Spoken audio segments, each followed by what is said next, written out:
Hello, my name is Tiffany Galden, and I will be doing an informative speech on diabetes. This is my audience.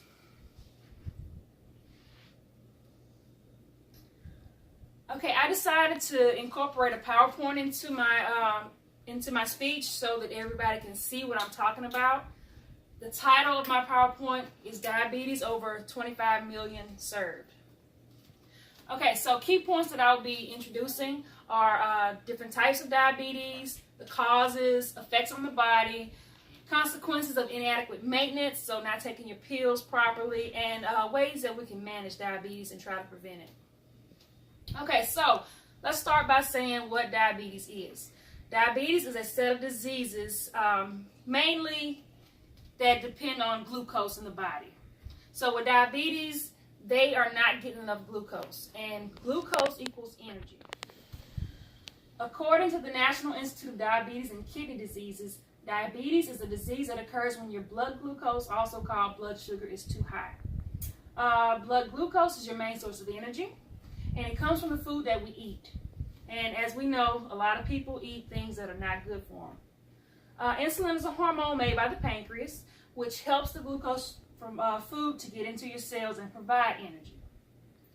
And with diabetes, some people's pancreas are not working properly. Inadequate insulin production leads to diabetes. So we're going to mainly talk about two different types of diabetes, type 1 and type 2. Type 1 diabetics is usually seen in an early onset before the age of 30, so it was originally called juvenile diabetes.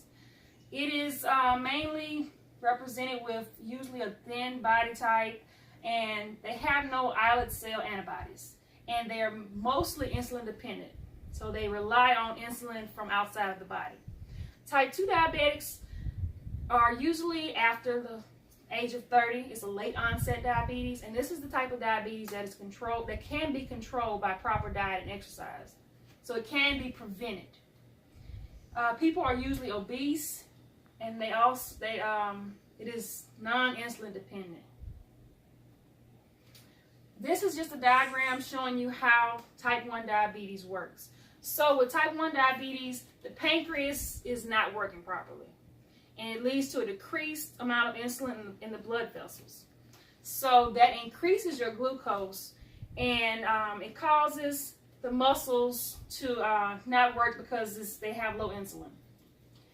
And it can lead to ketoacidosis, which means your body runs out of energy and starts to break down fat for energy. Type 2 diabetes, their pancreas is working, but it's not a sufficient amount of insulin getting into the blood cell, and it is not received by the muscles. It's like when you get to the muscles, they say no insulin is going to come in, and that's how that diabetes works. And it's usually obesity. It can be inherited. People in your family, if they have diabetes, you have a more likely chance of getting diabetes if you don't manage your diet and exercise. And it can lead to insulin resistance, where you will have to be on insulin. So, according to the Unity Health, if type 2 diabetes goes untreated, the high blood sugar can affect various cells and organs in the body. Complications include kidney damage, often leading to dialysis, eye damage, which can lead to blindness or an increased risk of heart disease or stroke. So as you can see, unmanaged diabetes can lead to more serious comorbidities and death. So it says ketoacidosis, kidney damage, stroke, insulin dependence, amputation of limbs, and a strain on your family. So I have some pictures of what can happen if you do not adhere to diabetes regimen.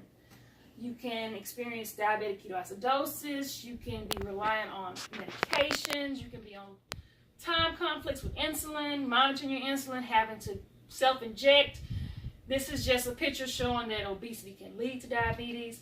This is a picture showing that someone who is not properly managing their diabetes, it can lead to amputation of toes. And this is showing dialysis. Okay, so how can you fight back? Proper diet and exercise is the best way to manage type 2 diabetes. Proper glucose monitoring, and modifiable versus non-modifiable factors. So a modifiable factor would be diet and exercise. A non-modifiable factor would be genetics. You can't control the genetics that you're born with. So according to Bruner and Sodar's textbook of medical surgical nursing, the Diabetes Prevention Program Research Group of 2002 reported that type 2 diabetes can be prevented with appropriate changes in lifestyle.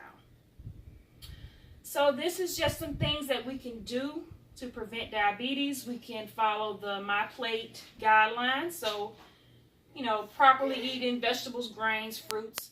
You can do exercise, and you can do proper glucose monitoring. That is the end of my presentation. Thank you for watching.